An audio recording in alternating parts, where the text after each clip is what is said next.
రాష్ట్ర ముఖ్యమంత్రి కచరా తెలుసా కచరా రాష్ట్ర ముఖ్యమంత్రి కచరా పేరెట్లా ఉన్నది కానీ ప్రవర్తన మంచి కూడా అట్లా ఉన్నాడు. ప్రియతమ ప్రధాని శ్రీ నరేంద్ర మోడీ గారి మీద చేసినటువంటి అనుచిత వ్యాఖ్యలను భారతీయ జనతా పార్టీ తీవ్రంగా ఖండిస్తున్నది. కచరా ఇప్పటికైనా కచరా బుద్ధులు మానుకోవాలని చెప్పి విజ్ఞప్తి చేస్తున్నారు. విజ్ఞప్తిలో హెచ్చరిస్తున్నాం. తూర్పానిష్ మాటలు గొప్పబాజీ మాటలు మాట్లాడి ఎన్నికలు రాగానే ఫ్రంట్ అంటారు, ఈ ఫ్రంట్ ఆ ఫ్రంట్ టెబుల్ ఎప్పుడు వేసుకుని మన పోయినసారి మళ్ళీ దుకాణం సాడేసాడు. ప్రజల దృష్టి మళ్ళించడానికి మళ్ళీ ఫ్రెండ్ల పేరుతో ఢిల్లీ పోతాడు. ఢిల్లీ పోతే ఎవరు దిగలే, అక్కడ ఉంటే కుక్కనే కొట్టారు. మీరు ఊరు పోతే కుక్క కొట్టిన రానియలేరు. హీనమైన నీచమైన చంద్ర రాష్ట్ర ముఖ్యమంత్రి కచరా. అందుకే తెలంగాణ కచరా సాధ్యాలనుకుంటున్నాం. మేము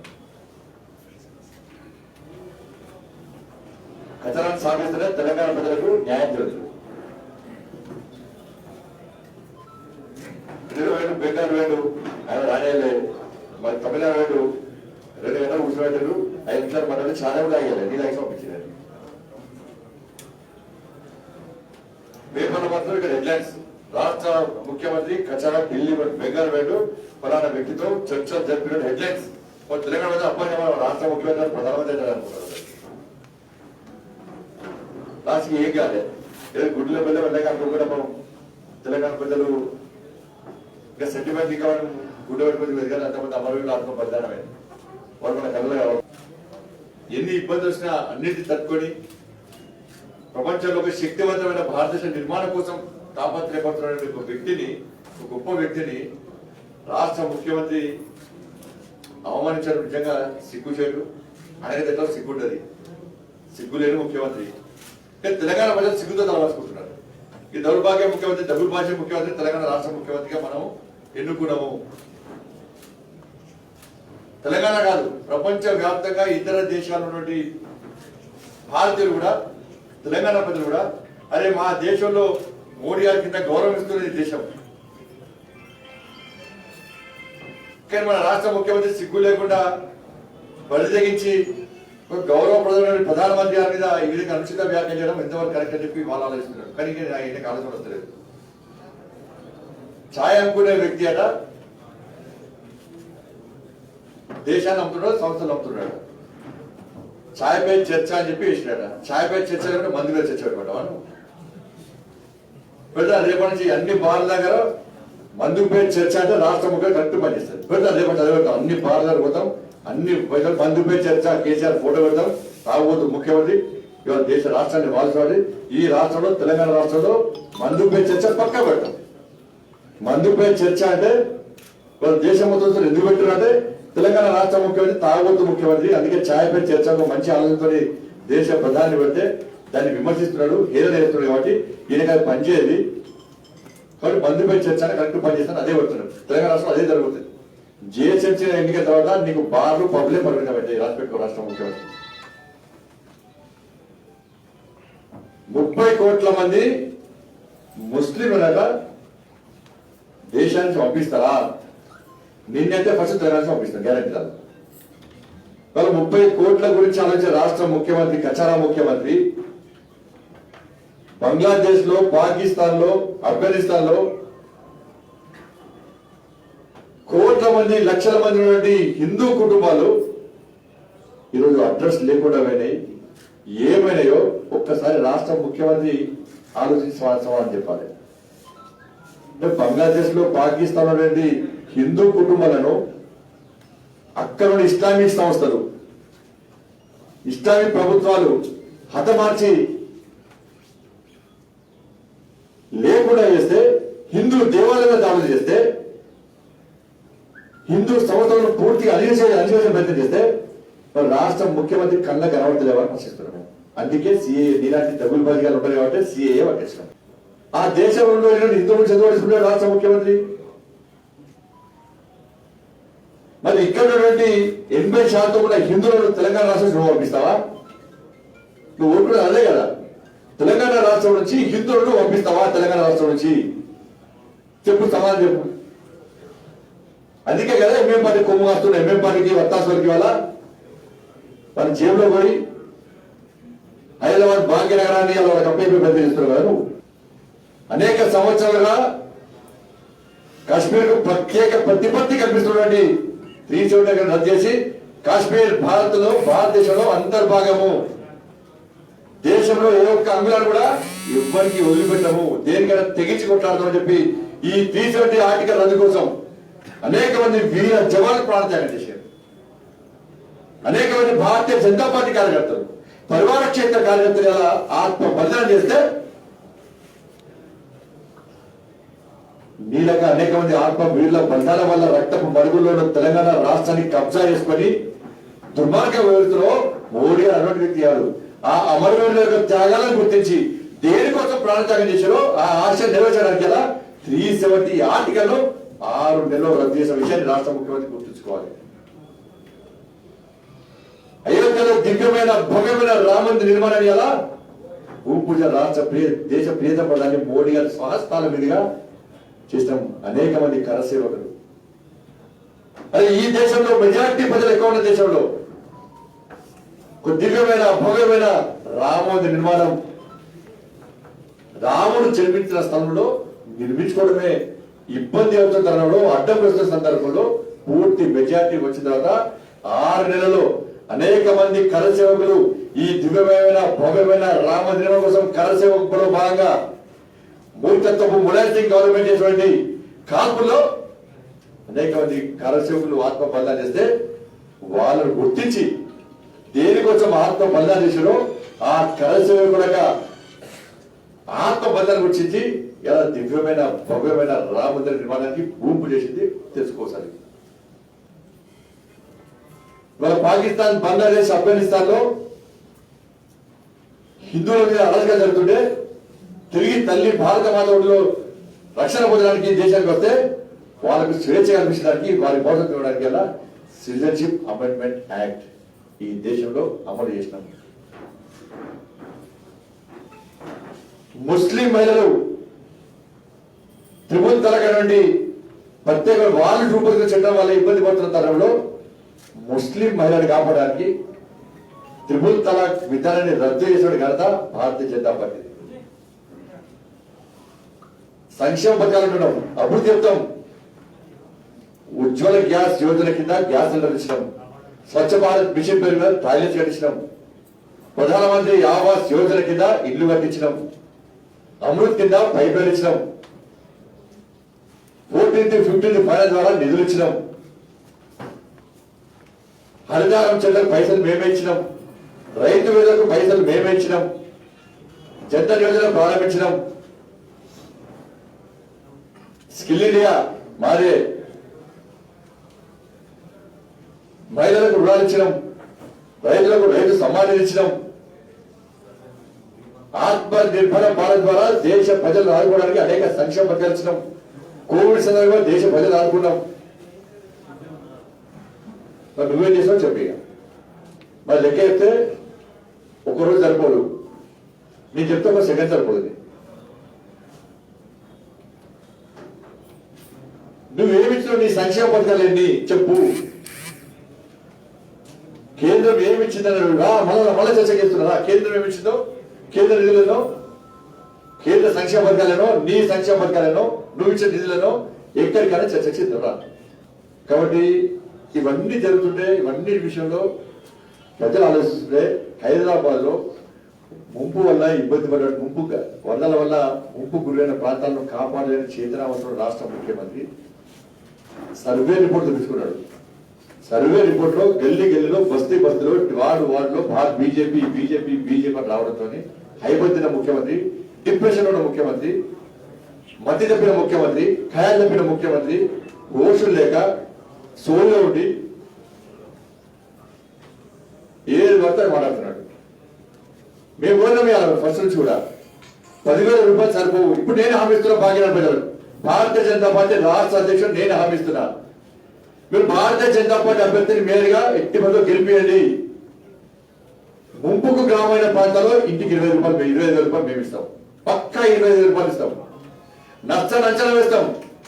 ఏ ఇంటిలో ఎంత నష్టం జరిగింది, ఎంత నష్టం జరిగితే అంత నష్టాన్ని భారతీయ జనతా పార్టీ కేంద్రం నుంచి మేము నిధులకెళ్తాం. మాకు మేయర్ పని మాకు అప్పయ్యపడి ఎట్టి మనం గెలవబోతున్నాం. మేము మేయర్గా భారతీయ జనతా పార్టీ అభ్యర్థి మేయర్ చేలో కూర్చోబోతున్నాడు.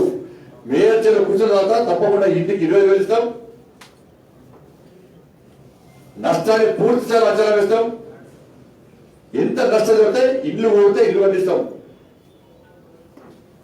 బైక్ పోతే బైక్ పండిస్తాం, కార్లు పోతే కార్లు పండిస్తాం, ఫర్నిచర్ పోతే ఫర్నిచర్ పండిస్తాం. ఏది పోతే ఏది నష్టం జరిగినా కూడా ఇచ్చే బాధ్యత మాది. ఈ ముఖ్యమంత్రి 10,000 రూపాయలు పిచ్చే విషయాల ఈ సంవత్సరం క్యూలు ఇచ్చాడు. నేను వాళ్ళ మహిళ చనిపోయింది. అసలు నీకు ఇచ్చే అలా చూడంటే నేను డీపీటీ చేయొచ్చు కదా. కేంద్ర రైతు సంబంధిస్తుంది కదా, గ్యాస్ సబ్సిడీ వస్తుంది కదా. ఆయనకి ఏం భయం అంటే అబ్బో ఇప్పుడే అకౌంట్లో వేసే పడుతుంది, రేపు విద్యుత్ బిల్లు వస్తున్నది, మళ్ళీ రైతులకు నేరుగా అకౌంట్లో పైసలు ఏమంటారు బీజేపీ వాళ్ళు. నా దుకాణం మూతపడుతుంది, ఇప్పటికే డిస్కౌంట్ పైసలు కట్టాలి, అకౌంట్లో ఉన్నాయి. కానీ ఏదో విధంగా ప్రజలు మోసం చేస్తున్నా, నమ్మిస్తున్నా, ప్రజలు నమ్ముతున్నారు అనుకుంటారు ముఖ్యమంత్రి. ఇవన్నీ మాట్లాడుతుంటే రాష్ట్ర ముఖ్యమంత్రి స్థాయిలో వ్యక్తి నా పేరు మీద దొంగ లెటర్ పెట్టి చేసి నా సంతకాన్ని పూజలు చేసి సంతకం వేరే పెట్టారు. చీఫ్ ఎలక్షన్ కమిషనర్ ఎవరైనా ఉంటారా? దానికి సంబంధం ఉందా? దానికి దీనికి సంబంధం ఉందా? అందుకే ఎన్నికల కమిషన్ డిమాండ్ చేస్తున్నా, ఆ లెటర్ మీకు వచ్చిందా? అక్కడి నుంచి కాపీ వీళ్ళ ఎలక్షన్ వీళ్ళ వచ్చే కదా ఇక్కడ తెలంగాణలో. ఆయన నియమించుకునే ఎలక్షన్ కమిషనర్ కదా. ఆయన ఎంత నోటిఫికేషన్ చేస్తారు కదా, ఆయన ఎంత ఎన్నికలు చెప్తారు కదా. అవసరం వాయిదా కూడా ఇస్తారు అవసరం వస్తే. మరి బహిరంగ ఏమని చెప్పండి. అసలు రాష్ట్ర ముఖ్యమంత్రికి ఎట్లా వచ్చింది, ఎక్కడ పెట్టి చేయించాడు, సంతకం ఎవరితో చేయించాడు, ఇంట్లో సంతకాలు ఎన్ని చేయించాడు? ఇవాళ ఒక పార్టీ లెటర్ కొట్టించినట్టే ఇప్పుడు తెలంగాణ రాష్ట్రంలో ప్రజల యొక్క ఆస్తులకు గ్యారెంటీ లేదు రాష్ట్ర ముఖ్యమంత్రి వల్ల. ఎంతమంది డాక్యుమెంట్ పెట్టి చేసుకోండి, ఇప్పుడు ఎన్ని ఆస్తి మార్పులు చేసుకోండి రాష్ట్ర ముఖ్యమంత్రి. అంటే ప్రజలకు అనుమానం వస్తున్నాయి వాళ్ళు. ఎందుకంటే ఒక జాతీయ పార్టీకి సంబంధించిన రాష్ట్ర అధ్యక్షుడు ఎలానే పెట్టి చేసిండు, సంతకాన్ని పొందలు చేసిందంటే దాన్ని పట్టుకొని ముఖ్యమంత్రి ప్రెస్ మీట్ లో మాట్లాడిందంటే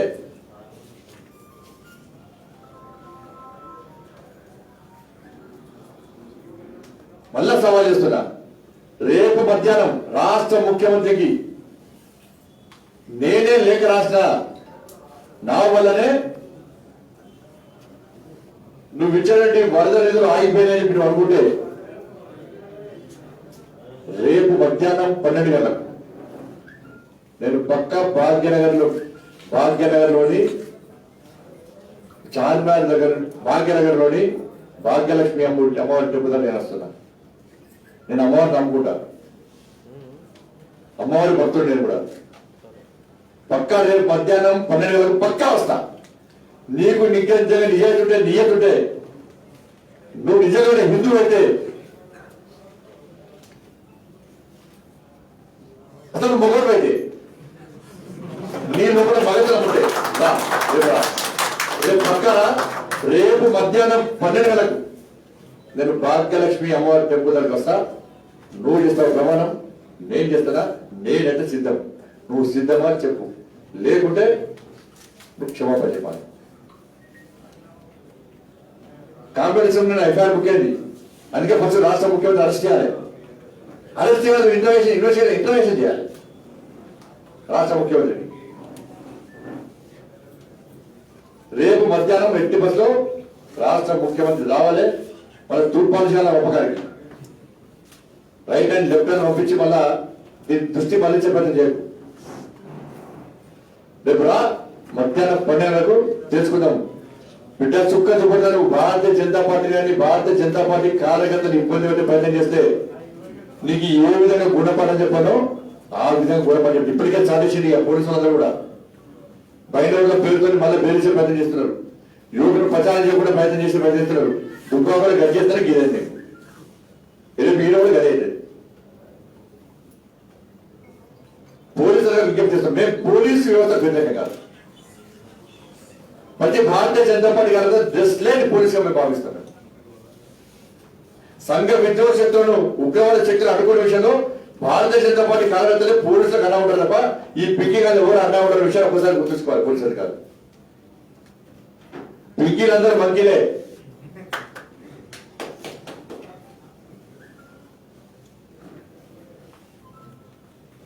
మరి ముఖ్యమంత్రి వస్తారా రాడా? నేనైతే మధ్యాహ్నం పట్టాలి పక్క వస్తాను, లేకుంటే నేను మాట్లాడిన తప్పు నేను క్షమాపణ కోరుతున్నా. ఇంకోసారి తప్పు చేయ అని చెప్పి కనీసం క్షమాపణ కోరు. ఇది చెప్పకుండా అటు రాకుండా ఉంటే ఇంతకుముందు చెప్పిన విషయాలు ఇప్పుడు అడుగుతాడు, దాని దగ్గర భావిస్తాం మేము.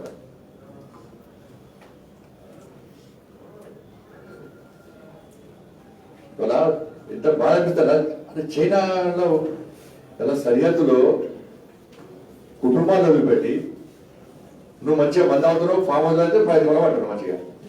సైనికుల ప్రాణాలు తెగించి ఇలా దేశాన్ని కాపాడే పద్ధతి చేస్తే వాళ్ళు అవమానపరుస్తావా? చతికిల పడ్డవాడ చైనాలో యూజ్ చేయగా చతికిల పడ్డవాడు.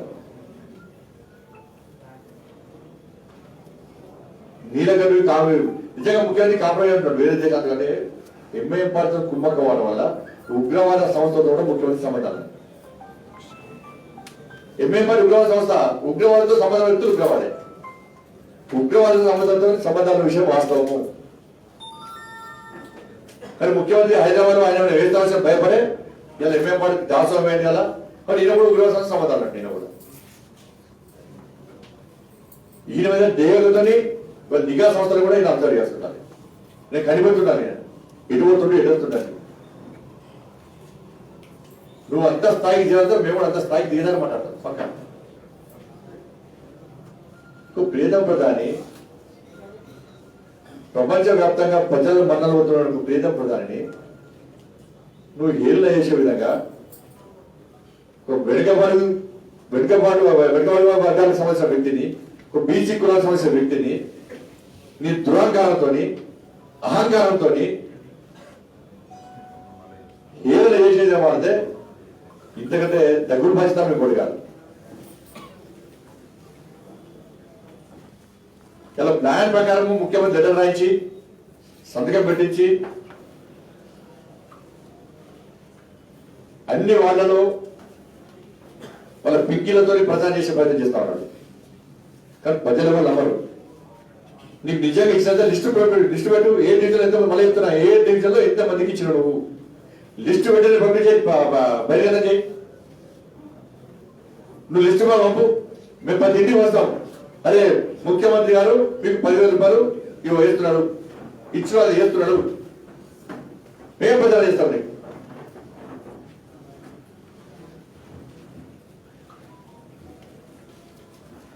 వీళ్ళు చేసిన ఇంటి రేటు 3 ఇంటి పన్ను 3 రెట్లు వచ్చేది. ఇంటి పన్ను, కరెంటు బిల్లు వీళ్ళే పెంచింది, డిస్కౌంట్ పైసలు రాస్తున్నాడు. కరెంట్ రాష్ట్రంలో ఉంటారా పోతా గ్యారెంటీ ఎప్పుడు అవుతుంది గ్యారెంటీ లేదు. డిస్కౌంట్ 20,000 కోట్ల రూపాయల పైగా బాగా ఉన్నాడు.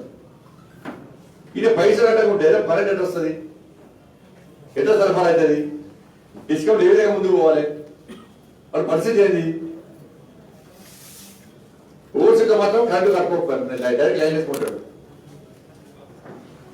వాళ్ళ ఛానళ్ళ విషయంలో కూడా యువకులందరూ ముగ్గురు పోయినా కూడా రోడ్ క్రాస్ చేసినా కూడా యువకులే టార్గెట్ రాష్ట్ర ముఖ్యమంత్రికి. ఛానళ్ళ పేరుతో ఇవాళ ఇష్టానుసారంగా వివరిస్తున్నారు. ఇవాళ నేను చెప్తున్నా కదా, భారతీయ జనతా పార్టీ జిహెచ్ఎంసీ ఎన్నికల్లో మేయర్ పదవి చేపట్టిన తర్వాత భాగ్యనగరంలో ఛానళ్ళ పేరుతో ఎవరైతే వసూలు చేస్తున్నారో ఆ ఛానళ్ళ పైసలు మొత్తం జిహెచ్ఎంసీ కట్టే విధంగా మేము చేసుకుంటాం. పూర్తి ఛానల్ మేము కట్టాం, 100% కడతాం. మేము ఎక్కువ యువకులే పాపం ఏదో కొడుకులు తన పిల్లలు కష్టపడి చదువుకుంటారు అని చెప్పి తల్లిదండ్రులు కష్టపడి బైకులు కొనిస్తే చేయడం కనీసం ఇలా ఎంతమంది కడుతున్నారు? ఓచిన ఛానల్ ఎన్ని, నువ్వు ఎన్ని వసూలు చేస్తున్నావు, ఎన్ని ఛానల్ వేస్తున్నావు, అంటే అక్కడ యువకులు అక్కడ మనుషులు బయట మనుషులు కదా, అన్ని రద్దు చేస్తాం, అన్ని చేసి పరంగా కట్టే ప్రయత్నం చేస్తారు, కడతాం కూడా.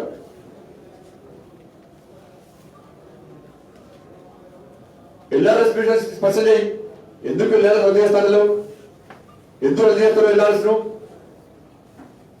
మీరు జిహెచ్ఎంసీలో బీజేపీ చేస్తే పక్క ముఖ్యమంత్రి దిగొస్తాడు, ఎల్ఆర్ఎస్ రద్దు చేస్తాడు. కాబట్టి అందుకే అన్ని విషయాలను ఈ ఎన్నికల సందర్భంగా ముఖ్యమంత్రి బండారంతో బయటపెడతాం, ముఖ్యమంత్రి అవినీతి మొత్తం బహిర్గతం చేస్తాము, అవినీతి పనులు అంతమందిస్తాము. మరి మరొకసారి అప్పీల్ చేస్తాను బాకీ ప్రజలకు, అభివృద్ధి విషయంలో కానీ హైదరాబాద్ కాపాడే విషయంలో కానీ మీకు సేవ చేసే అవకాశం భారతీయ జనతా పార్టీ పైన. పేద కార్యకర్తలు చాలా మంది మీద వస్తున్నారు, ఓట్లను అభ్యర్థించడానికి వస్తున్నాడు. దయచేసి నిన్ను మనసుతో ఆశీర్వదించండి, అండగా ఉండండి. కేసీఆర్ ఎంఐఎం పార్టీ యొక్క మూర్ఖత్వ పాలనకు సమాధి కదా. కాంగ్రెస్ పార్టీ టీఆర్ఎస్ పార్టీ ఓటేస్తే ఎంఐఎం పార్టీ ఓటేస్తే, ఎంఐఎం పార్టీకి వేస్తే టీఆర్ఎస్ పార్టీ ఓటేస్తే అభ్యర్థులు లేరు కాబట్టి ఎంఐఎం పార్టీ నుంచి పక్కన పెట్టుకున్నాడు. కాబట్టి అన్ని విషయాలు దృష్టి వచ్చుకొని అలా మేము ఎన్నికలు ప్రచారం అవుతున్నాం. మళ్ళీ సవాలిస్తున్నా, నీకు మందుపై చర్చ కావాలా, ఛాయ్పై చర్చ కావాలా? బార్ల దగ్గర చర్చ పెడతావా, పబ్బుల దగ్గర చర్చ పెడతావా? లేదా ఛాయ్ ఒకటి చర్చ పెడతా? ఛాయ్ దగ్గర పేదోళ్ళు అవుతారు, పబ్బులలో ఎవరు పోతారు? పబ్బుల వాళ్ళు పేరు తప్పడతలేను. రాష్ట్ర ముఖ్యమంత్రి వ్యక్తులతో పోతాడు, ఆయన కుటుంబ సభ్యులు చాలా పోతాడు, చెప్తారు కూడా, వీడియో బయటపడతారు కూడా, అతి సభ్యులు బయటపడతారు కూడా. నా కోసం చూస్తున్నాం పబ్బులకు బార్లకు ఎవరు పోతున్నా చెప్పండి. మామూలు ప్రజలు పోవచ్చు, తప్పులేదల్లా, కానీ వేరే పోతే ఆయన మాత్రం పోవాలి. ఆయన విమర్శిస్తారు చాలా సందర్భాలు. ఏ కూడా రాష్ట్రం పబ్బులుగా చర్చపెట్టుకుంటాడా, లేకపోతే వైన్స్ చర్చపెట్టుకుంటాడా, బాగా చర్చపెట్టుకుంటాడా, లేకపోతే ఛాయ్ సెంటర్ దగ్గర చర్చపెట్టుకుంటారా? ప్రజలు ఆలోచించుకోవాలి. తెలంగాణ రాష్ట్రం హిందువులను పాల్గొంటారా? 30 కోట్ల హిందువులు మాత్రం తెలంగాణ హిందువులు ఎందుకు మాట్లాడాలి? మరి తెలంగాణ హిందువులు కదా, బీజేపీ దేవుళ్ళు కనబడదా? నువ్వు యాగాలు పూజ నువ్వే కనబడవా? నీ తాత ముట్టముందు యాగాలు చేశారు, నీ ముత్తాత కూడా యాగాలు చేశారు. మరి నేనే యాగాలు చేశాను, నేనే పూజ చేసి పుట్టున్నా. మరి రేపు మధ్యాహ్నం 12 ముహూర్తం చూపెట్టాం, మంచి ముహూర్తం, బలమైన ముహూర్తం అది. నీ పతనానికి రాజు వరకు ముహూర్తం అది, నీకు సమాధి కంటే ముహూర్తము. రేపు మధ్యాహ్నం 12 గంటలకు ఎట్టి బస్సులో మధ్యాహ్నం పడకు భాగ్యనగర్ లోని భాగ్యలక్ష్మి అమ్మవారి టెంపుల్ దగ్గరికి నేను వస్తున్నా. ముఖ్యమంత్రి వెంటనే రా.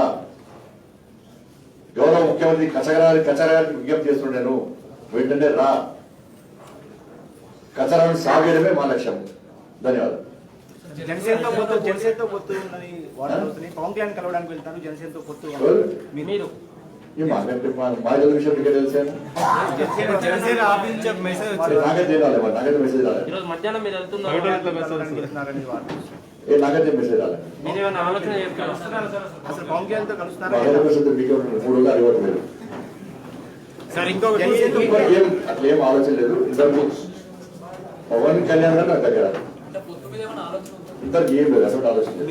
మేము ఆల్రెడీ అభ్యర్థులను నిర్ణయించుకున్నాము, బీ ఫామ్స్ కూడా అయిపోయినాయి. ఒక్క 2-3 డివిజన్ విషయంలో చర్చ జరుగుతుంటే ఆలోచన ఆల్రెడీ అభ్యర్థులు నిర్ణయించాం. పవన్ కళ్యాణ్ గారి వచ్చి ఎట్లాంటి విజ్ఞప్తి రాలే, వస్తే ఆలోచించేవాళ్ళం. ఏ విజ్ఞప్తి రాలే, అభ్యర్థులు నిర్ణయించాం. బీ ఫామ్స్ రెడీ అయినాయి. మేము రాత్రంతా అక్కడ అందరూ కూర్చున్నాం. కేవలం 2-3 డివిజన్ విషయంలో కొంచెం చర్చ జరుగుతుంది కాబట్టి అందుకే ఆలోచన అన్ని ఒకసారి రిలీజ్ అని ఇష్టం. మీరే కొత్త అంశాన్ని ప్రతిపాదించినట్టు అటువైపు నుంచి వారు ప్రతిపాదించలే, మేము ప్రతిపాదించలే. వాళ్ళు మా ఇద్దరు మధ్య విభేదాలు తెచ్చి సృష్టించారు. సృష్టించారు. ఇప్పుడు నాకు పవన్ కళ్యాణ్ దూరం కాదు, నేను వారికి దూరం కాదు. వారు నాకు ఫోన్ చేస్తారు, అవసరం నేను వారికి ఫోన్ చేస్తాను. మా ఇద్దరి మధ్యలో మధ్యవర్తి అవసరమే లేదు. అంటే వారు కూడా ఆంధ్రప్రదేశ్ లో జరిగినటువంటి మత మార్పిడి విషయంలో స్పందించిన ఏకైక వ్యక్తి పవన్ కళ్యాణ్ గారు, ధర్మాన లేదన్న. కానీ వారికి మాకు మధ్యవర్తులు అవసరం లేదు. సార్ మీడియాకు సమాచారం అంటూ మెసేజ్ సర్క్యులేట్ అవుతుంది, మీరిద్దరు కలుస్తున్నారు. రాష్ట్ర ముఖ్యమంత్రికి దొంగ సంతకం పెట్టేటువంటి ఇచ్చిన విషయం కాదన్న. అంటే దీని మధ్యలో ఎవరన్నా రాష్ట్ర ముఖ్యమంత్రి సుజనా చేస్తున్నాడు అంటే రాష్ట్ర ముఖ్యమంత్రి చేస్తున్నారు కూడా. సార్ ఇప్పుడు హైదరాబాద్ లో కత్తులతో పొడుచుకునే హైదరాబాద్ కావాలా మతం పేరుతో ఇది ఎవరు రాష్ట్రం పంపించాలి సొంత పంపించబడాల ఏదో కేటీఆర్ అన్నారు ఎవరు ప్రశాంతమైన హైదరాబాద్ కావాలన్నా లేకుంటే కళ్ళలో హైదరాబాద్ కావాలన్నా మతం పేరుతో ఉగ్రవాద సంస్థలను పెంచి పోషించే హైదరాబాద్ కావాలా, హైదరాబాద్ ఉగ్రవాదకు అడ్డాగా మార్చే హైదరాబాద్ కావాలా, దేశభక్తులకు నిలయమైన హైదరాబాద్ కావాలా, ప్రజలు ఆలోచించుకోవాలి. వరదల్లో మీరు దేశంలో అధికారంలో ఎక్కడ పథకాలు జరిగినాయి, ఏ రాష్ట్రంలో పథకాలు జరిగినాయి? వరదల సమయంలో మీరు బయటికి రాలేదు, ఆ కార్యాలయం నుంచి బయటికి రాలేదని చెప్పేసి కేటీఆర్ ఒక స్ట్రాంగ్ కామెంట్ చేశారు. కళ్ళు కబోదు కాదు, వీడియో తెప్పించుకోవాలి, పెడతాం వీడియో సోషల్ పెడతాం తెప్పించుకోండి. ఆయన ఎడవేడు, మన ముఖ్యమంత్రి ఎడవేడు, కేసీఆర్ ఎడవేడు. నిధులు ఇచ్చినట్టు కదా కేసీఆర్ ఎన్ని ఇచ్చాడు? 600 కోట్లు. దేనికోసం మా పైసలు కదా, 40 కోట్లు మాయే కదా, అలా 550 కోట్లు మాయే కదా. ఆయన ఇచ్చిందంతా ఇంకేంటి హైదరాబాద్ కి 1 రూపాయి 550 ఇంకేం తోడించింది ఇవ్వనే లేదండి అసలు. మరి మేమే ఇచ్చింది. ఇవ్వలేదా అసలు ముఖ్యమంత్రి ఏడమన్నాడు, ముఖ్యమంత్రి వదలిసినప్పుడు దాదాపు డివిజన్ మేము తిరిగినాం. డివిజన్ తిరుగుతున్నాడే పోయి రెచ్చగొడుతున్నాడు, ఈ విజయ్ అన్నారు కదా, అంటే పోతే అన్నారు కదా. వీడియోలు వస్తే అంటే బయట కూడా పంపుతా చూసుకోండి. ఎవరు సమయం రమ్మని చెప్పండి, ఎందుకంటే అది కూడా వీడియో తిరిగి అది వీడియో చూపడతా కూడా చూపడతా. మీరు వచ్చింది కదా, ఇప్పుడు నేను వరదల తిరిగినప్పుడు మీరు వచ్చినా లేదా? మరి ఒక్కసారి కేజీఆర్ ఫోన్ చెప్పండి, కేజీఆర్ ఫోన్ చెప్పండి. Every year, Ramzan, Telangana government provides huge funds to Makkah. So, with the BJP. Press వాడుతున్నారు. ప్రెస్సారా? Yes, sir. ముందు అడుగుతున్నారు ఏమంటారు? Every year, Telangana government provides huge funds for Makkah Masjid. So, there are several people in Hyderabad which are temples in Hyderabad which are in dilapidated condition. అందుకే ముఖ్యమంత్రికి హిందువుల మీద ప్రేమ కాబట్టి నిజమైన హిందూ అయితే, నిక్కాల్సిన హిందూ అయితే, భయంకరమైన హిందూ అయితే శబరిమల వేయడం రెండు ఇతర క్షేత్రాలకు వేయడం కూడా ఫ్రీగా పంపని చెప్తున్నాం. మేము కూడా ఉచితంగా పేద హిందువులు వాళ్ళ ఫ్రీకి హైదరాబాద్ ఫస్ట్ అది ఈ తెలంగాణ పక్కన హైదరాబాద్ ఫస్ట్. రేపు సీఎం గారు రాలేదనుకోండి, నెక్స్ట్ టైం ప్రైవేట్ భవన్ పోతారా మరి ప్రమాణం చెప్పినా కదా, ఇప్పుడు సీఎం రాకుండా ఎవరితో చెప్పినా కదా, సీఎం రాకుండా ఎవరితో మళ్ళీ ఇప్పిస్తారు. ఉత్తరం రాసింది ఆయన, ఉత్తరము రాసిందని ఆయన కదా. బీజేపీ రాస్తున్నాయి, ఎన్నికల కమిషన్ డిమాండ్ చేస్తున్నాను, మీకు భారతీయ జనతా పార్టీ లేఖ రాసిందా? రాష్ట్ర ముఖ్యమంత్రి స్వయం అంటున్నాడు, ఆ లేఖను బహిర్గతం చేయాల్సిన బాధ్యత ఎన్నికల కమిషన్. నేనేమంటున్నా అంటే ముఖ్యమంత్రికి, గవర్నర్ గారికి అని ఈ సిఎస్ గారికి చాలా సందర్భం లేఖ రాసిన, దాని అలా లెటర్ సంతకం ఉండదు. మరి అది కూడా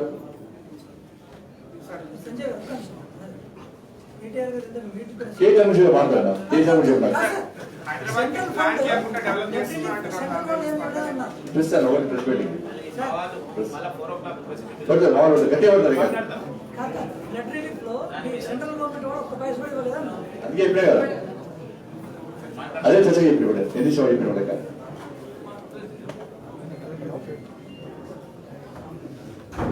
అక్క మాట్లాడు.